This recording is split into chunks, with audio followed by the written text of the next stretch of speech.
be expired. Don't know when they are checking it, updating their first aid box.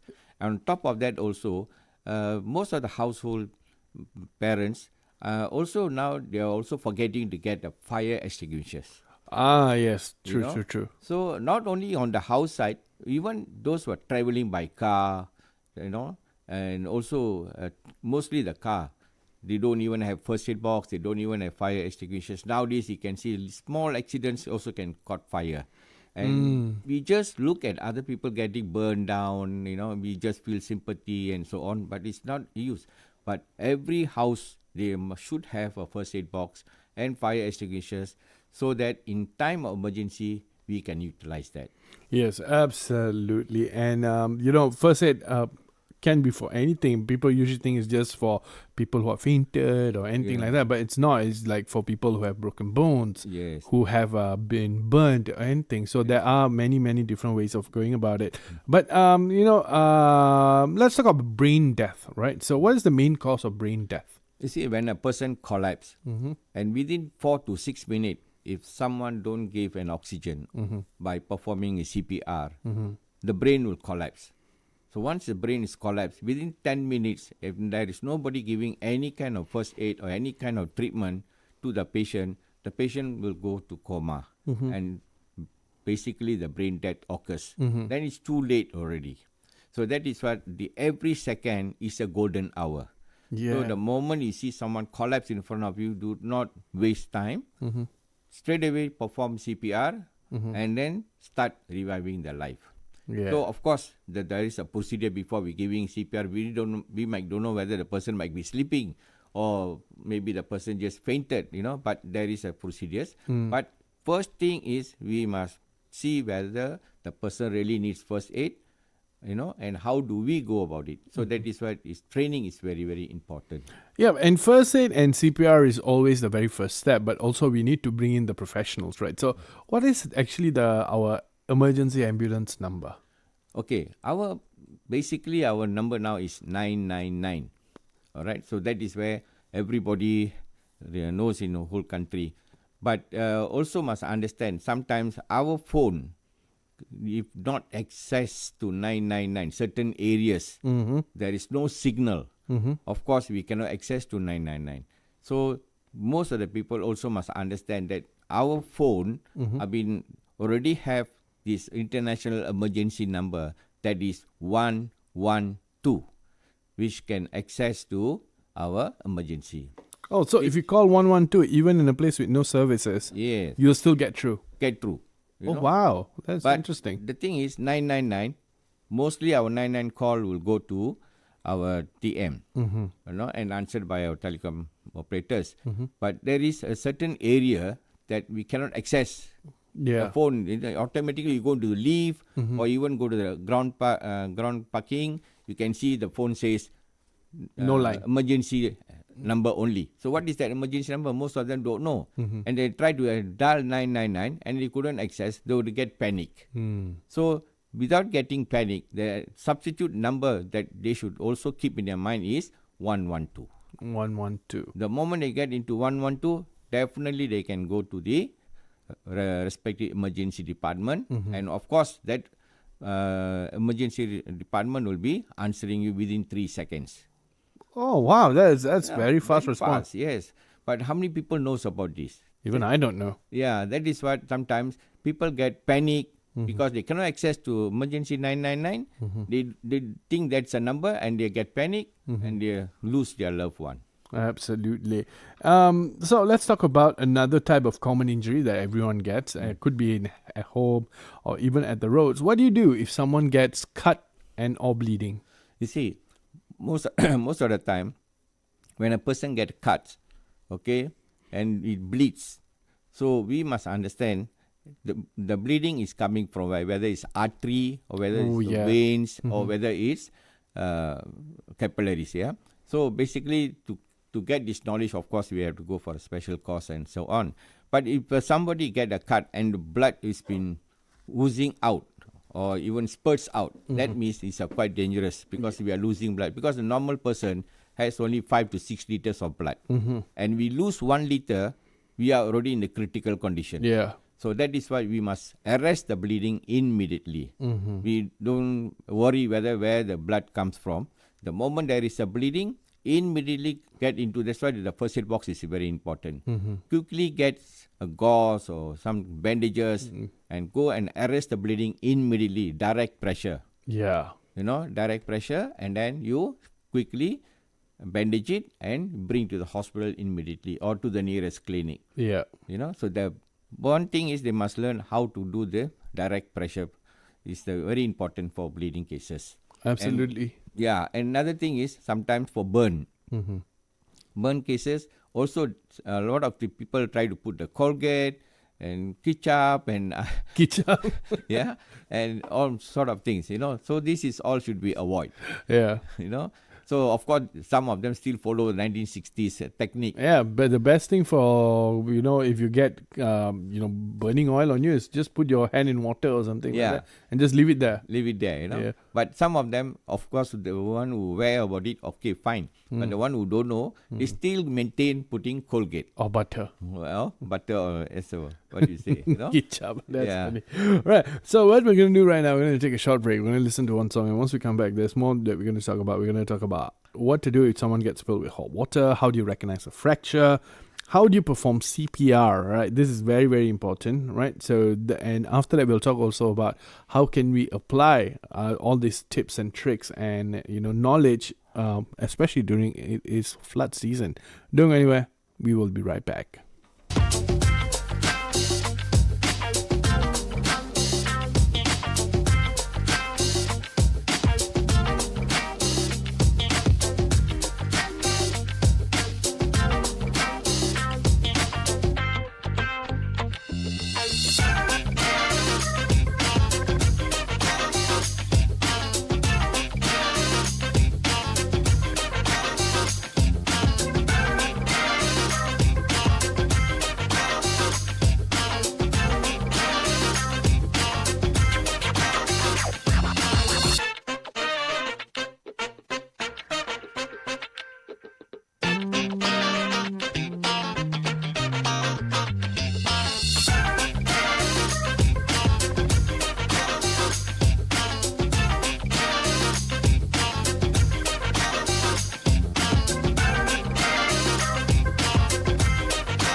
Hey there, welcome back. You're currently listening to Traxx. We're currently talking to Mr. Raihan bin Abdullah, who's the CEO of Raimas Consulting and Services. And we're talking about first aid, CPR, and how to take care of yourself in those early seconds of, an injury or those early minutes of, desperation. Because when people get injured, the first thing that will happen is panic. Right? So what should we do if we don't want to panic? Okay, the first thing is you must understand the injury is happened to you yourself or to someone. If let's say usually happen to another person, of course you are brave enough to do. But when it happen to yourself, that's where you will get panic. Because true. Number one, even though you are good, but at time when you see your own bleeding, you will really get into panic. That is why you take a deep breath for few seconds, but don't take deep breath for 5 to 10 minutes. It will not point. A few seconds to cool down yourself and look at it. Yeah. How serious is the injury? So from there, action must be taken. Yep. All right. And same goes to the other party. If the other person is injured and so on, go and calm down that patient first. Because usually people who are injured, they always say haywire.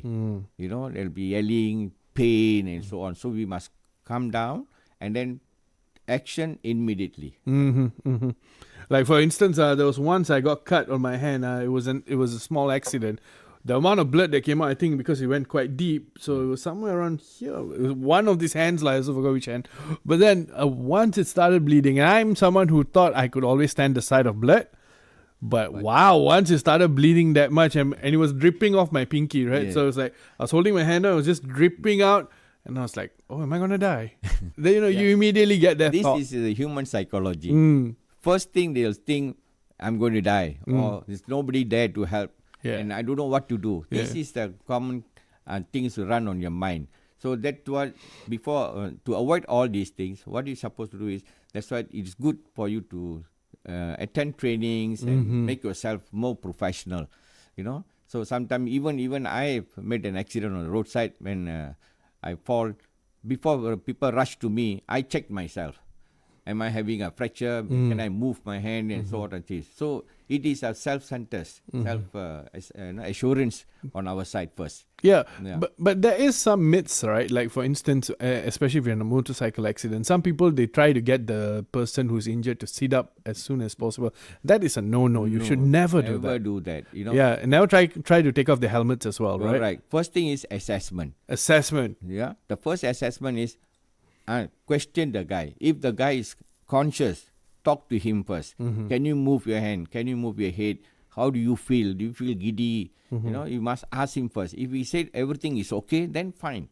We can move him aside. But a lot of people, they rush in and they pull him to the side, this is where the main cause happens to somebody. Might go into paralyzed, or you can aggravate the previous injury. So these are the professional people. So some of them now, I think, a lot of people already understand the situation and understand the ways. So I've seen a few accidents. Some people go and ask the patient, how are you? Okay, they move. Some of them, yes, of course, they pull aside, which those who have never been attend this kind of first aid training, of course, they intend to do that way. But those already attend first aid trainings and they are aware of this, they are very professional now, compared to those days which I have seen. All right.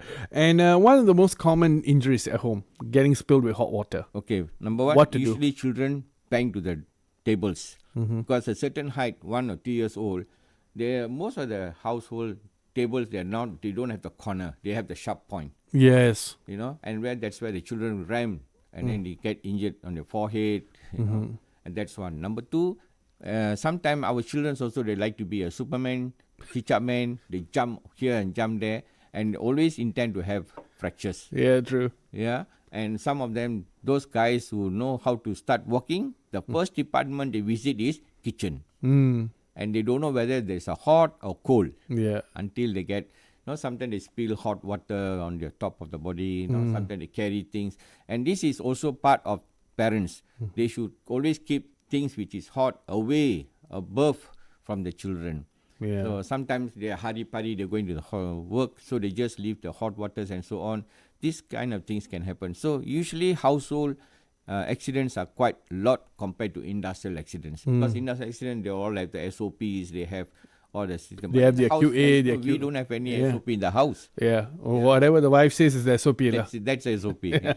So end of the day, become like a soap. Right. So if someone gets spilled with hot water, what should they do? Okay, the first thing is bring the child or bring whoever the person, dip your hand into the hot water, cold water, running water.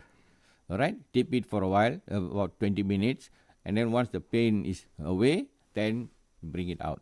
Okay, do not apply any lotions or cream or nothing. Then the moment you bring out of the thing, take a bandage from the first aid box and just wrap it slightly. Do not tightly, not tight.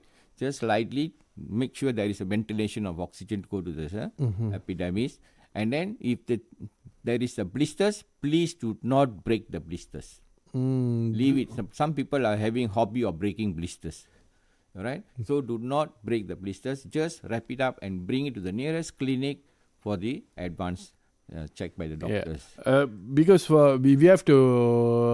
A lot of people think blisters they contain dirty water or not. It's not. It's No, plasma. it's not. It's a plasma inside. Yeah, and it's helping your body heal. If you break the Exactly. plasma, you're gonna come out with like terrible scars after that. At the end of the day, you're going to have the scar for the rest of the life. Yeah. So leave it alone. Just leave it alone. But if it accidentally break, then it's nothing You much cannot do can much it. lah. But as long there is a blister, leave it alone and bring it to the clinic.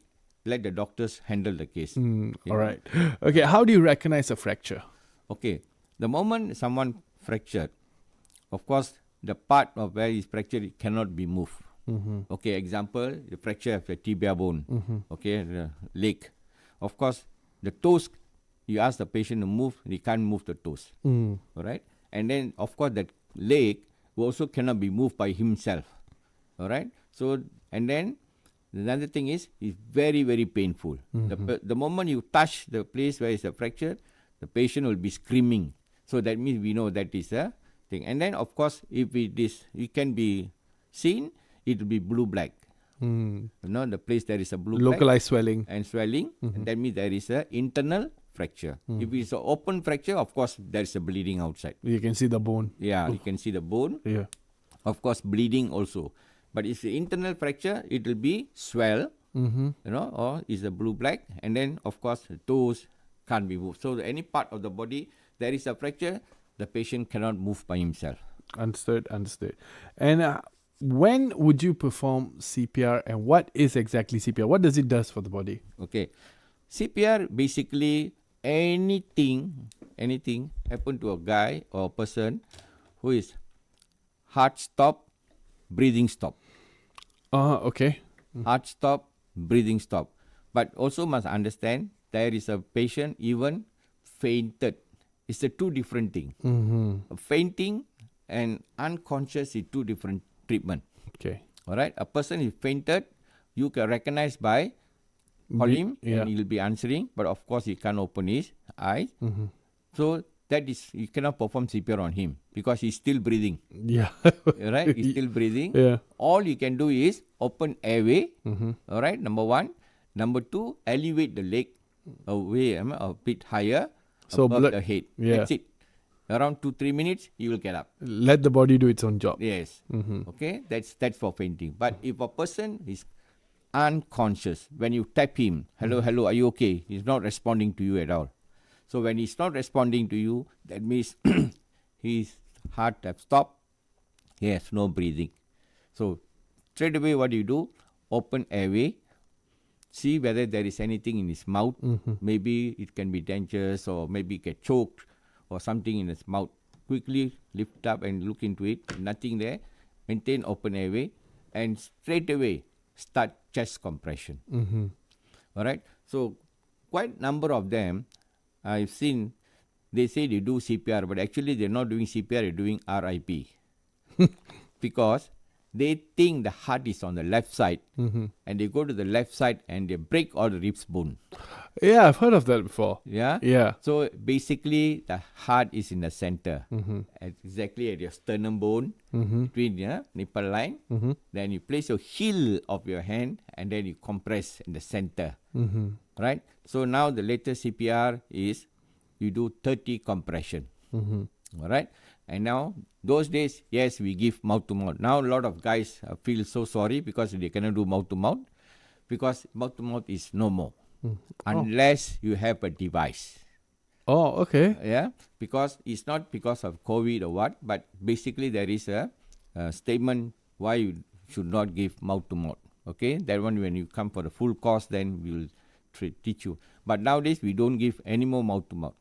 Okay, so it's just purely Just chest compression. Yes, somebody there is a person, ask him to maintain open airway, and then you start compression for 30 time compression, and then you open airway for 10 seconds. You do this for 5 cycles. Okay, so it's cycle. 30 compression, open airway for 10 seconds, and then you do it 5 times. Five cycle, which only takes 2 minutes. Oh, this entire 5 thing? Yeah. Oh, okay, Only okay. 2 minutes. That is what our brain, when someone collapse, our brain start, you must do CPR within 4 to 6 minutes. This 4 to 6 minutes is a crucial time whereby we can revive people. But when you get panic, you start crying, you running around, and then you don't know what to do, you're panic. That is where the person start dying. 6 to 10 minutes, we call it a biological death. This is a time where our brain death occurs. Okay. 4 to 6 minutes, this is the time where we can do CPR because he still has oxygen. So 6 to 10 minutes is too bad. Right? Okay, So understood. when we can perform CPR within 5 cycles, 2 minutes, you already saved somebody's life. You see? But sometimes we find this guy, we don't know how long he'll be there. Then we can try to do a revive, but if we can, then it's good enough. So the timing is very important. 4 to 6 minutes is a clinical death, which we can do CPR, can save somebody's life. But after 6 minutes is a bit crucial, it's a bit difficult, but we still try. I mean, Miracles can happen. Given the opportunity, try first. Try it first. All right. And what do you do if you find a person who is choking? Okay, mostly choking happens to children, especially babies, even like child 1 to 8 years old. And now very frequently happening to old people, elderly people, because why? Sometimes elderly people, their throat, when they go old, is quite soft. And that's the time they intend to eat all the good food. Especially I even have did a CPR choking for one uncle which is about 70 years old. While watching TV, he was eating dodol. Dodol. And of course he didn't wear his false tooth, and of course the dodol getting stuck. It was not one, but there was a few dodol stuck inside. Oh my. Yeah, but unfortunately he passed away. But we did our best to do it. So usually what we do is we do Heimlich maneuver, or we call it abdominal thrust. All right, not by hitting at the back. Sometimes when you hit at the back, you don't know the force that you're using. Sometimes you even can break the backbone. Yeah, spinal cord injury. Yeah, spinal cord injury. Because the time where you are panic, automatically your hand will become very powerful, and when you hit someone, it is very dangerous. And if you hit them in the neck or something like that, yeah. And the patient might go even might accidentally kill them as well. Exactly. So that is why it is very much safe enough to do abdominal thrust, or we call it Heimlich maneuver, which can save. But if you are helping someone, but you are alone yourself get choked, okay? So how are you going to do abdominal thrust? You can do it yourself if you're there enough. Otherwise, you always can use the chair. You go at the back of the chair and then you push yourself to take it out. Yeah. Yeah. So quite number of person, they have this kind of technique which we can learn. And you do teach people how to do all of this. Yes, we do full course, full training, and we teach. Nowadays, we also like to emphasize more on this training to children, because basically we adults learn a lot of things, but when we go home and we suddenly something happened to us, we ourselves collapse, and who's going to be the rescuer? Our children. Our children. But if they're trained, yes. If they're not trained, they're just going to cry. And end of the day, we're going to lose. Right? So that is what we must also look into the children from age of 7 to 12, must train them so that they are also our part of rescuers. All right, cool. And as you know, right now it is flood season, and Met Department has forecasted the flood season to get even worse over the coming month and into January. How would you help someone who's stuck in a flood situation? Okay, for your information, I've been also rescued a lot of flood situation when I was in the Red Crescent, because my job is also a rescuer. We have gone into quite a number of people stuck in a flood. Now, most of the time, preparation is very important. Prep, yeah. A lot of our nation people, they don't prepare. They know they're going to get flood, we are getting rain and so on. Number one is they should always keep their documents very carefully. Very, very important. Very important. Not only documents, they also must keep some cash with them. Always. Yeah. And then they also must have a bag which they should prepare all this, some clothing, some cash, documents, and ready to take and move away. Sometimes when we go for rescue into certain house, they refuse to come out. So when you ask them why, they say, oh, I have money in the house, I have this in the house, so I cannot leave the thing. This is always a problem for us as a rescuers. Sometimes we force them to come out and save your life first. That is very important. But to them, their things are very important, and this is always another problem. So that is why everybody who knows their areas of flooding, and not only 1 year, many years have been flooding. So they should always keep one bag with these kind of things here. Just the moment the rescuers come in, the boat comes in, quickly take and grab and go off. Yeah. That should be the thing. And of course, the other thing is medication. Yes. So sometimes patient comes and say, oh, my medicine gone in the water, this and that. So all these kind of important things, they should have one box or one bag whereby everything is inside. The moment the rescuer comes, you just grab and go off. Yeah. That is one. And number two, sometimes we also find difficulty so when the flood happens, they also still on currents. Yeah. Electricity, they should immediately off everything. But there's still people charging handphones, manage to charge handphones, manage to watch TV again, see what is the latest news. All these are dangerous things, Yeah, absolutely. So they should immediately cut off all this and ready and go to the safer place for the rescuer to come and rescue them. All right. Okay. And if someone is drowning in the water, how would you save someone like that? Okay, you see, like people are drowning, of course, if the person drown in the normal water, okay, not the salt water, they might even die faster. Whereas the normal water, like sea water, like rivers and pond water and so on, the chances of surviving is there. But because they are panic. True. When they panic or they don't know how to swim, they intend to drink a lot of water. Yeah. So in case any rescuer found, the moment you bring someone drowning, please do not remove water from the stomach. That one is the only Tamil movie, Hindi movie. So we don't have any movies. We quickly bring them up. First thing is he performs CPR. Chest compression. Chest compression. If the person is unconscious. If the person is still conscious, then let him, he'll vomit out his water by himself because he's still conscious. But if he's unconscious and his stomach full of water, just leave it alone because that water not going to do anything. You start CPR. The moment he comes to conscious, he will vomit out the water and he will drain out his water by himself. Yeah. Even if there's water in the lungs, they'll cough it out. Yeah. And then immediately send him to the nearest hospital or nearest clinic for advanced level. Absolutely. As we know, first aid CPR is always the first level. Some people, after they do the first aid, they forget that they need to send them to a proper doctor to get it checked out. Okay.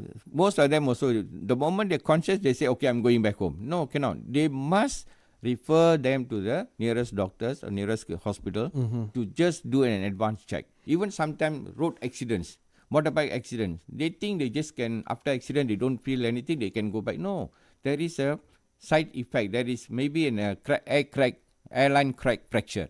You must go to the hospital to do an X-ray to to get the clearance from the doctor. It's okay now, and you don't have any, because sometimes airline fracture will take after 7 days. Oh, okay, wow. After 7 days, you can see suddenly the leg is swelling, the area with the accident will be swelling, and so on. So that is called airline fracture. So a lot of people refuse to go. Neither they want scared to pay, or maybe they think I'm already okay. But that particular moment, yes. But it will take after few days. Yeah. Then you'll get the side effect. Yeah, sometimes it's the ego that speaks, doesn't it? Yes. So Like, that is what. Right. So that is all very, very interesting, especially as we come up. And earlier you also mentioned that first aid kit. Make sure you buy the first aid kit, the box, and then you fill it up with what you by need. yourself. Okay. All right. Do not go and buy unnecessary things that is not necessary in the first aid box. Especially in the first aid box, should have a lot of bandages, plasters, gauze, Tourniquet. and sort of things. Rather than putting in Panadols and Pilchicticon and other sort of things. Yeah. I like how you targeted that because, I think my older first aid kit did have that. Yeah. Right. So, Mr. Raihan, before we end for today, anything else that you'd like to add for our listeners? I would like to say that everybody, from children until above, not adults, should go and learn first aid, CPR for their own benefits. Not only one person, because we should have every house, they should have at least one first aider in the house, and to monitor the first aid box, monitor the safety things in the house. Especially you talk about torchlight, you talk about the first aid box, fire extinguishers, Nowadays, they also have an oxygen can, which can be used. Wow. It's last time we used to carry oxygen tank. Yeah, now it's a can. Just put it in a can, And then also must make sure your medications are put in a proper place. If there is proper boxes, and inhalers, those for asthma patients. All these things, you must have a check. So every family have somebody to do this monitor checklist, I think in time of emergency, they no need to get panic. And also, please put at their side on the window or outdoor the emergency number that can be accessed. Yes. And also, if possible, try to keep all the government hospitals numbers and also private ambulance numbers in time of emergency. Yeah. If possible, try to remember them. Remember that. And your handphone is a very good Tool. Directory tools whereby you can keep all these numbers in time of emergency. All right. Okay. Thank you so much, Mr. Raihan, for joining us today. An absolute pleasure talking to you. I actually learned a bit. First thing I'm going to do is make sure I get a first aid kit.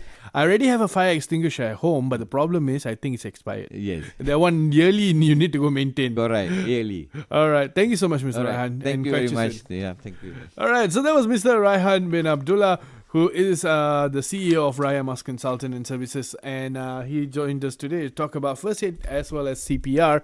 Right now, let's get some music rolling. I'll be back in the next hour in a few minutes, maybe after 12:20. I'll be back. Yeah, but till then, have a great time.